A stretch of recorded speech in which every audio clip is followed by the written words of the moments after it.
Hello everyone, welcome my new blog. So আজকে ছিল Sunday, তোমাদের জন্য নতুন একটা ব্লগ নিয়ে চলে এসেছি। তো আজকে আমাদের রান্না হবে ফ্রাইড রাইস, চিকেন কষা, এগ কারি, মাছ ভাজা।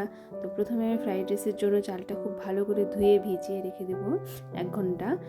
আর এদিকে ফ্রাইড রাইসের জন্য কাজু কিশমিশ ভিজিয়ে রেখে দিয়েছি, আর কারি পাতাও ধুয়ে রেখে দিয়েছি। আগে থেকেই আমি ডিম সিদ্ধটা বসিয়েছিলাম, এখন ছুলে নিচ্ছি। আর এদিকে আমার ননদ সবজি কেটে সব রেডি করছে। বেচারি পেঁয়াজ কাটতে কাটতে অবস্থা খুব খারাপ হয়ে গেছে, যেহেতু সব কিছুতে পেঁয়াজ লাগবে তাই অনেকগুলো পেঁয়াজ কাটতে হয়েছে। তো প্রথমে আমি এগ কারিটা করে নিব, তার জন্য প্রথমে কড়াইয়ে বসিয়ে দিয়ে তাতে 1 কাপ তেল দিয়ে দিলাম। তারপর ওই তেলে দিলাম লবণ হলুদ। প্রথমে লবণ হলুদ দিয়ে ডিমটা ভাজলে ডিম ভাজা কালারটা খুব সুন্দর হয়। এদিকে ডিম ভাজা হয়ে গেছে, আর একদিকে আমি ডিমের জন্য একটা মিক্সিতে পেঁয়াজ, রসুন, আদা, টমেটো খুব ভালো করে পেস্ট করে নেব। এমনিতে আমি ডিমের ঝোল রান্না করলে আদা রসুনটা দিই না, শুধু পেঁয়াজ বাটা দিয়ে করি, বাট আজকে এগ কারি করবো বলে আদা রসুনটা দিলাম। তো দেখো আমার ডিম ভাজা হয়ে গেছে। এখন আমি কড়াইতে আরও অল্প তেল দিয়ে তাতে জিরা, তেজপাতা ফোড়ন দিয়ে পেস্ট করা আদা রসুন পেঁয়াজ বাটাটা দিয়ে দেবো। যেহেতু চিকেন আছে তাই আমি অল্প করে ডিমটা বানাচ্ছি। পেঁয়াজ আদা রসুনটাকে এখন খুব ভালো করে আমি কষিয়ে নেব। আর এদিকে দেখো আমি ডিমের জন্য মশলাটা রেডি করে নিচ্ছি। তার জন্য হলুদ, জিরের গুঁড়ো, ধনিয়ার গুঁড়ো, লঙ্কার গুঁড়ো, লবণ দিয়ে খুব ভালো করে একটা পেস্ট করে নেব। মশলাগুলো প্রথমে জল দিয়ে সুন্দর মিক্সড করে নিলে একদম বাটা মশলার মতো হয়। আমি যে কোনো রান্নাতে এইভাবে মশলাটি ইউজ করি। তো দেখো মশলার পেস্টটা একদম রেডি। এদিকে পেঁয়াজ রসুন কষা হয়ে গেছে। এখন আমি মশলাটা দিয়ে দেব, আর মশলাটা দিয়ে খুব ভালোভাবে কষাতে হবে যতক্ষণ না তেল ছেড়ে দিচ্ছে। আমার শাশুড়ি একটা কথা বলে থাকে যে রান্নার মধ্যে আসল জিনিস হলো কষানো। যদি কষা খুব ভালো হয় তাহলে রান্নার টেস্ট হবেই হবে। আর এদিকে দেখো আমাদের বাকি বাজারটাও চলে এসেছে। ননদের জামাই নিয়ে এসেছে চিকেন, মাছ আর 1 ব্যাগ সবজি। তো এদিকে দেখো মশলা কষা একদম রেডি হয়ে গেছে, তাই আমি ডিমটা দিয়ে নেড়ে চেড়ে অল্প জল দিয়ে দেবো। এই সানডেতে আমি রান্নাটা একটু তাড়াতাড়ি বসিয়ে দিয়েছিলাম, প্রায় 10টার মতো বাজে আমার 1 পদ রান্না হয়ে গেল। তো এদিকে দেখো আমার হাজব্যান্ড আর ননদের জামাই ব্রেকফাস্ট করতে বসে গেছে। ওদের খাওয়া হয়ে গেলে আমরাও সকালে ব্রেকফাস্টটা করে নেব। এদিকে দেখো এগ কারি একদম রেডি। এখন আমি গরম মশলা দিয়ে নামিয়ে নেব।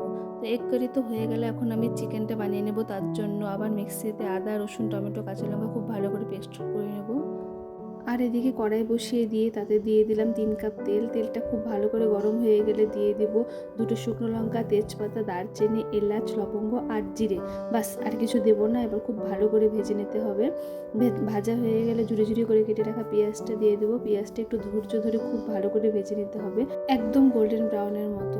এই দেখো আমার পেঁয়াজ ভাজা হয়ে গেছে। এখন আদা রসুনের পেস্টটা দিয়ে দেবো। আদা রসুনের পেস্টটা দিয়ে অল্প ভেজে নিয়ে আরেকটা টমেটো কেটে রেখেছিলাম, ওটা দিয়ে দেবো।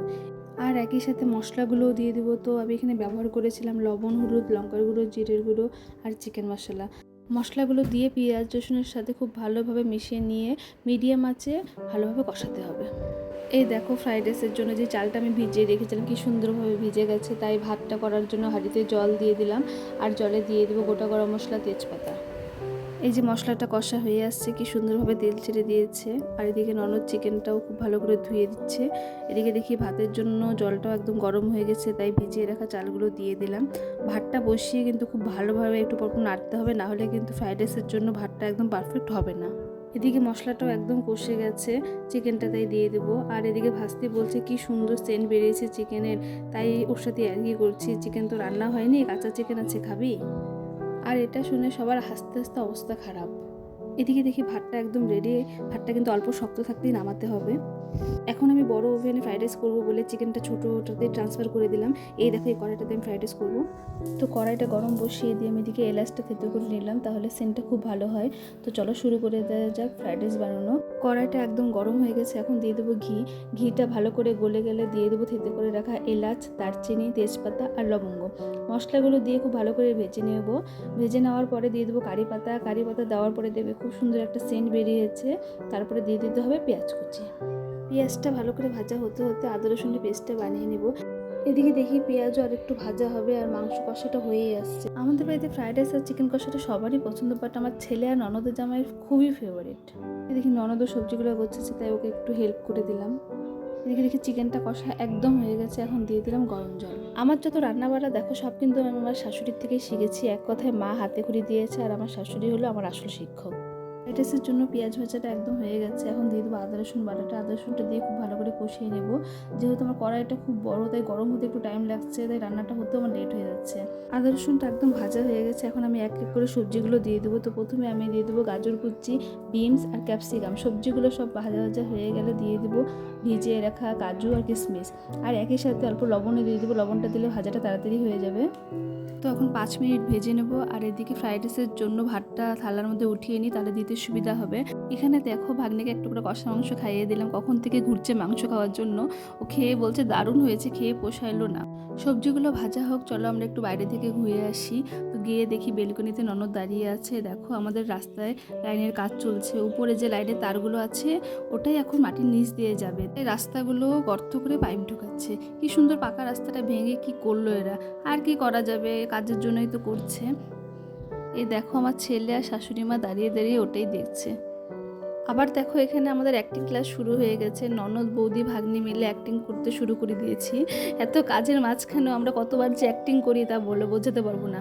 সারাদিন ওর পিছনে ও এর পিছনে লেগেই থাকে। ছোটোদেরকে তো আমরা কত বকা দিই, কিন্তু আমরা বড়রা কি কিছু কম আছি নাকি? চলো এখন আমরা আবার রান্নায় ফিরে যাই। তো ওখানে দেখো সবজি, আদা রসুন পেঁয়াজ সব ভাজা কমপ্লিট। এখন ভাতটা ঢেলে দেবো। অল্প অল্প করে ভাতটা দিতে হবে, সুন্দর করে মিশিয়ে নিতে হবে। এখানে দেখো এতগুলো ফ্রাইড রাইস, এখানে একবারে নাড়তে পারছি না দেখে বাপ বেটা এসেছে আমাকে হেল্প করতে। বাট বিশ্বাস করো, হেল্প তো দূরে থাক, ফ্রাইড রাইস নাড়তে গিয়ে কতগুলো ফ্রাইড রাইস ফেলে আমার কত যে কাজ বাড়িয়ে দিল, আর কি বলবো। যাই হোক, দেখো ফ্রাইড রাইসটা আমি খুব সুন্দরভাবে মিশিয়ে নিয়েছি। ও হ্যাঁ, আমি লবণ চিনিটা দিয়েছিলাম, ওটা আর দেখানো হয়নি। ফ্রাইড রাইস যেহেতু একটু মিষ্টি মিষ্টি, তাই আমি চিনিটা একটু বেশি দিয়েছিলাম। আর চিকেনটা ঝাল ঝাল বানিয়েছিলাম। ঝাল ঝাল মিষ্টি মিষ্টি কম্বিনেশনটা জাস্ট অসাধারণ। দেখো ফ্রাইড রাইসটা একদম রেডি। এখন ঘি গরম মশলা দিয়ে ভালো করে নেড়ে চেড়ে ঢেকে রেখে দেবো। এদিকে চিকেনটাও একদম রেডি, এখন নামিয়ে নেব। তো রান্নাটা কমপ্লিট। এখন মাছ ভাজাটা করলে বাস হয়ে যাবে। মাছ ভাজাটা গরম গরম টেস্ট, তাই মাছ ভাজাটা সবার শেষে করলাম। মাছ ভেজে কিচেনটা পরিষ্কার করে আমি চলে গেলাম স্নানে। একবার সকালে স্নান করেছি, বাট যে গরম পড়েছে রান্না করে আমার অবস্থা খুব খারাপ হয়ে গেছে, তাই আবার করে নিলাম।